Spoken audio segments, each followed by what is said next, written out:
আসসালামু আলাইকুম ভিউয়ার্স।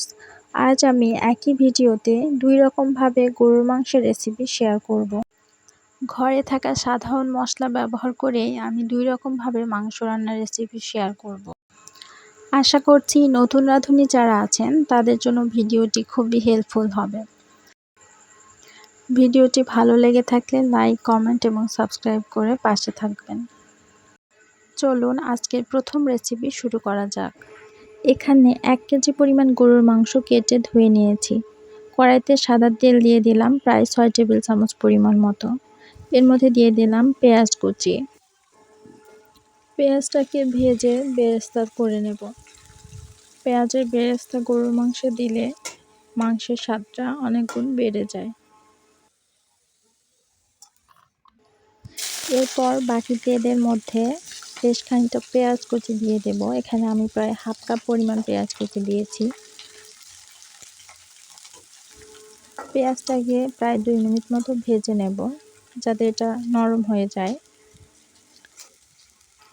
এরপর দিয়ে দিলাম ১ টেবিল চামচ পরিমাণ রসুন বাটা। রসুনটা কিছুটা থেতো করে নিয়েছি এবং ১ টেবিল চামচ পরিমাণ জিরা বাটা। এখানে আদা এবং গরম মশলা একসঙ্গে পেস্ট করে নিয়েছি, প্রায় ২ টেবিল চামচ পরিমাণ মতো হয়েছে।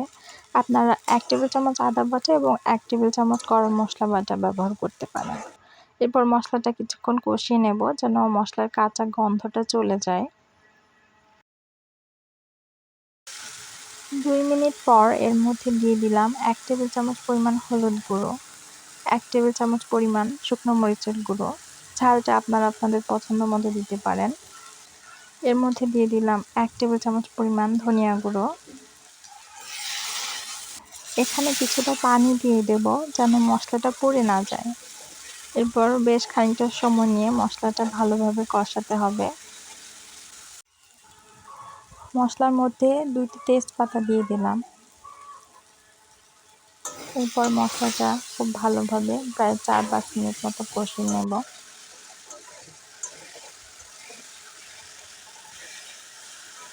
দেখতেই পাচ্ছেন মশলার কালারটা কত সুন্দর এসেছে। প্রায় ৫ মিনিট মতো মশলাটা কষিয়ে নিয়েছি। এরপর এর মধ্যে দিয়ে দেব ধুয়ে রাখা গরুর মাংসগুলো।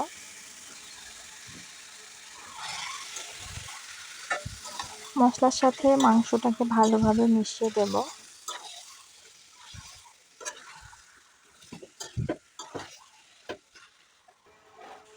এর মধ্যে দিয়ে দিলাম ১ টেবিল চামচ পরিমাণ লবণ। কয়েকটি রসুনের কোয়া দিয়ে দিলাম। আপনারা যারা রসুন খেতে পছন্দ করেন তারা এই পর্যায়ে আস্ত রসুনও ব্যবহার করতে পারেন। সময় নিয়ে মাংসটা খুব ভালোভাবে কষাতে হবে। মাংস কষানো যত ভালো হয় মাংসের স্বাদটাও কিন্তু তত ভালো আসে। মাংস কষানো অবস্থাতেই মাংস প্রায় 70% সেদ্ধ হয়ে যাবে। এ পর্যায়ে ঢাকা দিয়ে দেব। ফিরে এলাম প্রায় ৫ মিনিট পর। মাংস থেকে বেশ খানিকটা পানি ছেড়ে দিয়েছে। লো থেকে মিডিয়াম আছে প্রায় ১৫ থেকে ২০ মিনিট মতো মাংসটা ভালোভাবে কষিয়ে নেব। আবারও কিছুক্ষণের জন্য ঢাকনা দিয়ে রেখে দেব। এই অবস্থায় দেখতে পাচ্ছেন মাংস থেকে পানি সম্পূর্ণ শুকিয়ে গেছে এবং তেল ছেড়ে দিয়েছে। এ পর্যায়ে মাংসের মধ্যে ফুটন্ত গরম পানি দিয়ে দিলাম। মাংসে ঠান্ডা পানি ব্যবহার করলে মাংসটা আবার শক্ত হয়ে যায়। এতে মাংস সেদ্ধ হতে অনেক বেশি সময় লাগে। পানি এমনভাবে দিতে হবে যেন মাংসগুলো পরিপূর্ণভাবে ডুবে থাকে। একটি ঢাকা দিয়ে ঢেকে দিলাম। মাংস ভালোভাবে নরম হয়ে সেদ্ধ হওয়া পর্যন্ত রান্না করব। মাঝে মধ্যে ঢাকনা তুলে নেড়ে দেব। মাংস যতক্ষণ সেদ্ধ হচ্ছে ততক্ষণে আলাদা একটি পাত্রে মশলা বানিয়ে নেব। দিয়ে দিলাম কয়েকটি এলাচ, দারচিনি, লবঙ্গ এবং ১ টেবিল চামচ পরিমাণ জিরা। সবগুলো মশলা কিছুক্ষণ তেলে গুঁড়ো করে নেব।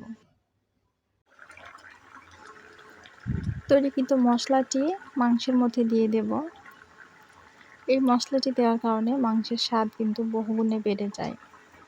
এরপরে আগে থেকে যে বেরেস্তা তৈরি করে রেখেছিলাম তার মধ্যে সামান্য পরিমাণ চিনি দিয়ে ভালোভাবে মিশিয়ে নেব। মাংস চুলা থেকে নামানোর 7-8 মিনিট পূর্বে বেরেস্তাগুলো মাংসের মধ্যে ছড়িয়ে দেব। এ পর্যায়ে কয়েকটি আস্ত কাঁচা মরিচ দিয়ে দিলাম।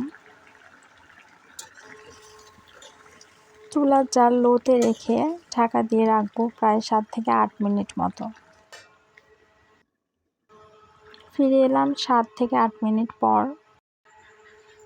দেখুন মাংসের কালারটা কিন্তু মাশাআল্লাহ খুবই সুন্দর এসেছে। আপনারা এই রেসিপি ফলো করে বাসায় অবশ্যই ট্রাই করবেন এবং কেমন হয়েছে অবশ্যই কমেন্টে জানাবেন। এ পর্যায়ে আমরা দ্বিতীয় পদ্ধতিতে মাংস রান্না শুরু করব। এই পদ্ধতিতে খুব কম সময়ে মাংস রান্না করা যায়। 1 কেজি পরিমাণ গরুর মাংস নিয়েছি। দিয়ে দিলাম কয়েক টুকরো দারচিনি, কয়েকটি এলাচ থেতো করে নিয়েছি। দিয়ে দিলাম রসুনের কোয়া, রসুনগুলো আমি কিছুটা থেতলে নিয়েছি। দিয়ে দিলাম 1 টেবিল চামচ পরিমাণ জিরা বাটা, 1 টেবিল চামচ আদা বাটা এবং 1 টেবিল চামচ পেঁয়াজ রসুন বাটা। এখানে আমি পেঁয়াজ এবং কিছুটা রসুন একসঙ্গে বেটে নিয়েছি। এই মাংস রান্নায় পেঁয়াজ এবং রসুনের পরিমাণটা কিছুটা বেশি দিতে হবে। দিয়ে দিলাম 1 টেবিল চামচ হলুদ গুঁড়ো, 1 টেবিল চামচ পরিমাণ মরিচের গুঁড়ো এবং 1 টেবিল চামচ পরিমাণ ধনিয়া গুঁড়ো।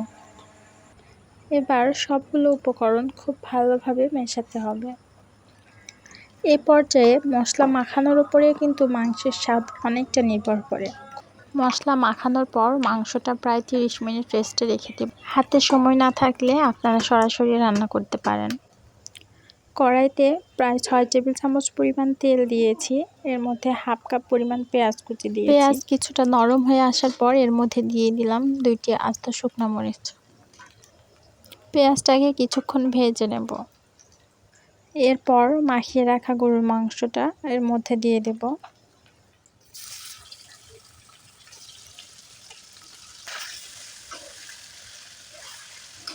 মাখিয়ে রাখা মাংসটা যদি বেশি সময় ধরে রেস্টে রেখে দেওয়া যায় তাহলে মাংস কিন্তু অনেকটাই নরম হয়ে যায় এবং রান্না করতে সময়ও কম লাগে, আর এতে করে মাংসের স্বাদটাও কিন্তু অনেক ভালো আসে। একটু সময় নিয়ে ভালোভাবে মাংসটা কষাতে হবে। প্রায় 7 থেকে 8 মিনিট পর মাংস থেকে তেল ছেড়ে দিয়েছে। এরপর এর মধ্যে দিয়ে দিলাম স্বাদমতো লবণ। লবণটা আপনারা চাইলে আগেও ব্যবহার করতে পারেন, তবে শুরুতেই লবণ ব্যবহার করলে মাংস থেকে পানি ছেড়ে দেয়, ফলে কষাতে সময় বেশি লাগে। দিয়ে দিলাম প্রায় 3 কাপ পরিমাণ গরম পানি। আপনারা চেষ্টা করবেন গরম পানিটা ব্যবহার করার। গরম পানি ব্যবহার করলে মাংসটা অনেক বেশি সফট হয়। ঢাকা দিয়ে ঢেকে রাখবো। ফিরে এলাম প্রায় 10 মিনিট পর।